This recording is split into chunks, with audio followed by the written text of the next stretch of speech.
Нема одговор дали земјоделци во Кочанско заработиле казни поради тоа што во вторникот ја палеа сламата што остана на нивите откако заврши жетвата нориз. Алфа од Државниот инспекторат за земјоделие побара одговор на прашањето дали инспектори изминатите 2 дена биле на терен.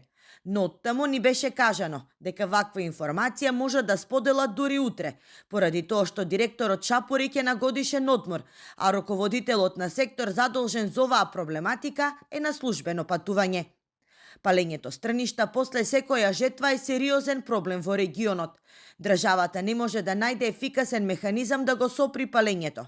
Казните се многу мали, а на терен нема доволно инспектори. Во Кочани има само еден. Децении наназад, Кочанско поле гори 2 пати во годината. Своевремено имаше иницијатива да се смени законот, со кој подпалувачот не мора да се фати на лицеместо за да добие пријава, но и да го изгубат правото на субвенции. Само лани поради палење на стрништа, во Кочанско и Штипско настрадаа околу 500 хектари ниви посејани со житни култури и овоштарници. Со палењето на сламата почвата го губи квалитетот, се загадува воздухот, а постои и опасност да угинат птиците и животинките кои живеат во полињата и барите.